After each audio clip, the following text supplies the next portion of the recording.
वीर शिरोमणि महाराणा प्रताप की, वीर शिरोमणि महाराणा प्रताप की, इस सूरजगढ़ की पावन भूमि की। आज के इस राष्ट्रीय राजपूत करणी सेना के बैनर के नीचे वीर शिरोमणि महाराणा प्रताप की जयंती के कार्यक्रम के मुख्य अतिथि परम सम्माननीय मनोहर सिंह जी घोड़ीवाला साहब, मंच पर विराजमान शिक्षाविद और मेरे छोटे भाई मंजीत सिंह जी, उरी का सरपंच साहब सुरेंद्र सिंह जी, गिरवर सिंह जी, शिवराज सिंह जी चौरोड़ी, रविंद्र सिंह जी तोड़िया सर जो करणी सेना के जिला अध्यक्ष है, प्रवीण सिंह जी, रणजीत जी और सम्मानित मंच, मेरे सामने विराजमान इस सूरजगढ़ विधानसभा के गांव गांव ढाणी ढाणी से आए हुए युवा साथियों, बुजुर्गों, मेरी ओर से आप सबको वीर शिरोमणि महाराणा प्रताप की इस जयंती पर कोटि कोटि नमन।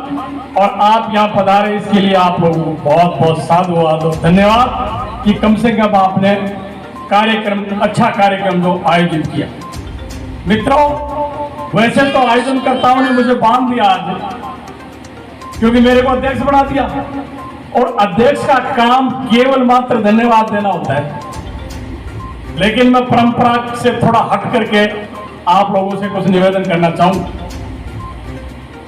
कई बार मुझसे बात आई कि हमारी कौम जो है कमजोर हो रही है। मित्रों, जिस कौम ने हजारों साल तक इस हिंदुस्तान पर राज किया, अपनी सूरवीरता के किस्से पूरी दुनिया में प्रचलित किए, वो कौम कमजोर कैसे हो सकती है? इस विचार को त्यागना होगा। मित्रों, आप जो लोग कहते हैं कि भाई इन्होंने राजपूतों ने क्या किया इस देश के लिए, मैं आपसे निवेदन करना चाहूंगा कि इस देश में अगर किसी का इतिहास था तो हमारा इतिहास था। हमने 639 रियासतें इस देश को दान दे करके इसको लोकतंत्र बनाया। इससे बड़ी बात और किस समाज ने की, मेरे को बताइए। इसलिए मेरा निवेदन है कि आगे से इस तरह की कमजोरी की बात कभी नहीं आनी चाहिए। इसका एक कारण है कि जो समाज जिसने हजारों साल तक शासन किया इस देश पर, वो आज इस हालत में क्यों है, इस पर मंथन और चिंतन करने की आवश्यकता है। मित्रों, शिक्षा के क्षेत्र में हम आज भी कमजोर रह गए, जो मंच से भी कहा जा रहा। कल मैं आईएएस की लिस्ट देख रहा था और इस जिले की भी सूची देख रहा था। मुझे बड़ा दुख हुआ कि आप लोगों के बीच का एक भी नुमाइंदा इस जिले का उस लिस्ट में नहीं है। क्यों? कि आप लीग से हट गए। आज अगर आपको विकास करना, इस देश की मुख्य धारा में शामिल होना है, तो महापुरुषों की जयंती मनाना हमारा धर्म है, क्योंकि हम इस चीज को भूल चुके थे। लेकिन इसके साथ साथ हमें शिक्षा के लिए जोर देना पड़ेगा। जमाना तलवार का नहीं है, जमाना कलम का है। वो एक जमाना था जब तलवार से फैसले होते थे, और इस जमाने में फैसला कलम से होता है। इस कलम के फैसले में हम और लोगों से पीछे हैं, यह आपको स्वीकार करना ही पड़ेगा। मैं आपको निवेदन करना चाहूंगा कि अगर शिक्षा की दृष्टि से हम आगे नहीं बढ़े तो आने वाला आप लोगों का इतिहास लिखा नहीं जाएगा। आज ये राजनीतिक मंच नहीं है, मैं राजनीति की बातें नहीं करूंगा, लेकिन मैं इतिहास का विद्यार्थी रहा हूं। मैंने राजस्थान विश्वविद्यालय से इतिहास में एमए किया है, इसलिए इतिहास की ओर आपको ले चलूंगा, कुछ बातें आपको बताऊंगा। मित्रों, जिस महाराणा प्रताप की आप फोटो देख रहे हो, वो एक ऐसी शख्सियत थे कि उसने पूरे हिंदुस्तान में मुसलमानों का राज्य था, लेकिन एक मेवाड़ी ऐसी रियासत थी जिस पर वो कभी कब्जा नहीं कर पाए। लेकिन मैं आपसे निवेदन करना चाहूंगा कि हमारे इतिहास को लोगों ने छुपा दिया, भुला दिया। दिवेर के युद्ध में मित्रों महाराणा प्रताप अकबर का आमना सामना हुआ और अकबर को दिवेर के युद्ध में महाराणा प्रताप ने हरा दिया और वह भाग करके दिल्ली चला गया।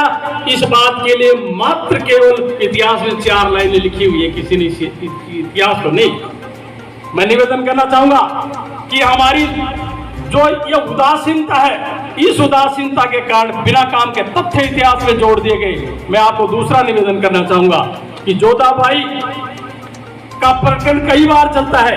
मैं आपको बताना चाहूंगा कि जोधाबाई नाम की कोई भी लड़की राजा महारामल की हुई ही नहीं। परसियन एक दासी थी राजा महारामल के दरबार में, उसकी बेटी को जोधाबाई बना करके अकबर के साथ शादी कर दी गई और उसको इतिहास में गलत तथ्य के रूप में पेश किया गया। हमने कभी इस बात का खंडन नहीं किया। मैं मित्रों आपसे निवेदन करना चाहूंगा कि आज भी हमारे इतिहास के साथ छेड़छाड़ हो रही है। कोई दूसरी जाति हमारे महापुरुषों को लेकर के उनकी जयंतियां मना रहे हैं, क्यों? कि हम उदासीन थे। इसका परिणाम ये रहा कि जो हमारे महापुरुष थे उनको दूसरे लोग ले बने। कोई पृथ्वीराज के बारे में कुछ कह देता है, कोई मिहिर भोज के बारे में कुछ कह देता है, लेकिन आपको इतिहास की जानने की जरूरत है। क्यों? कि जो हमारे पूर्वज हैं उन पूर्वजों की जयंतियां हमें लगातार मनाई जानी चाहिए। मैं आपसे निवेदन करना चाहूंगा कि एक समय वो था कि हमें गलत शिक्षा की ओर ढकेला गया। जब पढ़ने लिखने का समय आया तो हमारे लोगों को यह कह दिया गया कि महाराज यो पढ़नो लिखनो तो मारो काम है, थारो तो देश की रक्षा करना है। तो हमारे लोगों को क्या सिखाया? तलवार चलानी, भाला चलाना, पर्ची चलानी और ज्ञान का जो कैखे गड़ा था उसे दूर कर दिया गया हमारे लोगों को। ये बहुत बड़ा षड्यंत्र था। और जो आदमी बुद्धि से हीन होगा वो मरने मारने के सिवा क्या करेगा, आप मेरे को बताइए। दूसरी बात, आज भारत की सेना में सभी जातियों के सैनिक क्यों लड़ते हैं? उस मुगल काल में क्या हमारा ही जिम्मा था क्या लड़ने का? लेकिन हमें ये पढ़ाया गया, ये सिखाया गया कि देश की सेवा करना, देश के लिए मर मिटना तो आपका ही काम है। उसका नतीजा क्या हुआ कि लाखों की तादाद में प्रत्येक युद्ध में हमारे वीर शहीद हो गए और हमारी जो वीरांगनाएं थी उनको ये पढ़ाया गया कि तुम्हारा धर्म इस पति के साथ सती होने का है। तो वो तो युद्ध में मर गए और उन्होंने जोर कर लिए, वो जल के मर गई।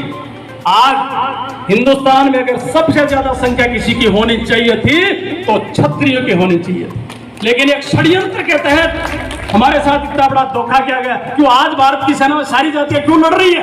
उसमें क्या थे, किसने प्रतिबंध लगाया? लेकिन एक षड्यंत्र के तहत केवल और केवल हमें यह फिट कर दिया गया कि देश की रक्षा करना एक तुम्हारा ही काम। मित्रों, एक वृत्तांत मैं आपको हल्दी घाटी के युद्ध का सुनाना चाहता हूं। अकबर की सेना के सेनापति राजा मान सिंह, महाराणा प्रताप की सेना के सेनापति हकीम का सूरी थे और दोनों तरफ की सेनाओं में आपको पता हल्दी घाटी के मैदान में कितने राजपूत शहीद हुए? 1.25 लाख राजपूत अकेले हल्दी घाटी के मैदान में शहीद हुए। और मैं एक वृत्तांत आपको सुनाना चाहता हूं कि बदायूं उस समय का अकबर का दरबारी लेखक हुआ करता था। उसने सेनापति जो उनके थे मीर वाइज, उनसे ये पूछा, प्रश्न किया कि हल्दी घाटी के मैदान में तो केसरिया केसरिया साफे ही नजर आ रहे हैं, हम ये फर्क कैसे करेंगे कि हमारा सैनिक कौन है और राणा प्रताप का सैनिक कौन है? मित्रों, उस सेनापति ने क्या कहा वो सुनने वाली बात है। उसने कहा, आप चुप रहो, आपको कुछ करने की आवश्यकता नहीं है, इनको कटने दो, मरने दो। दोनों तरफ से राजपूत ही तो मर रहा है, तुम्हारा क्या जा रहा है? मरने दो जो भी मरता है। और तुम भी जो तीर चलाओ, तलवार चलाओ, चाहे किसी के लगे, इनको मरने दो। इसका नतीजा क्या हुआ? 1.25 लाख राजपूत अकेले हल्दी घाटी के मैदान में कट गए और पीछे से साके और हमारी जो रानियां थी वो पीछे से जोर कर दी। कितना बड़ा नुकसान समाज को ध्यान करने की बात है। मैं निवेदन करना चाहूंगा आपको कि ये जो परिस्थितियां क्यों पैदा हुई। 1526 में जब बाबर हिंदुस्तान में आया, इब्राहिम लोदी दिल्ली का शासक था। बाबर 3-4 हजार सैनिक लेके आया और इब्राहिम लोदी की सेना में 1.5 लाख सेना थी। नतीजा क्या हुआ? बाबर जीत गया, इब्राहिम लोदी हार गए। और उस समय मेवाड़ में राणा सांगा बहुत बड़ी ताकत थी। 1527 में खनवा का युद्ध हुआ। इतिहास के विद्यार्थी बैठे होंगे। राणा सांगा और बाबर के बीच में खनवा का युद्ध हुआ। राणा सांगा के शरीर पे 80 घाव थे, एक आंख नहीं थी, एक हाथ नहीं था, एक पैर नहीं था, लेकिन वो बड़े सूरवीर थे। एक दिन युद्ध चला और युद्ध के बाद में सेनाएं अपने अपने कैंप में चली गई, तो अकबर अपने कैंप से बाहर आया। राणा सांगा के कैंप में जगह जगह धुआं उठ रहा था। अकबर ने सोचा राणा सांगा के कैंप में आग तो नहीं लगी, क्योंकि शाम को सूर्यास्त होने के बाद सेनाएं लड़ती नहीं थी। जगह जगह धुआं उठता दिखाई दिया। उसने अपने सेनापति को बुलाया कि इधर आओ, ये पता लगाओ कि राणा सांगा के कैंप में धुआं कैसे उठ रहा है। मित्रों, सेनापति ने अपना गुप्तचर भेजा और उसने आकर के बताया कि राणा सांगा की सेना में विभिन्न जातियों के सैनिक हैं, वो अलग अलग अपना खाना बना के खा रहे हैं, इसलिए ये धुआं। मित्रों, ये बात सुनकर के और बाबर बड़े जोर से हंसा। उसने कहा अपन जीत गए। सेनापति ने पूछा कैसे? उसने कहा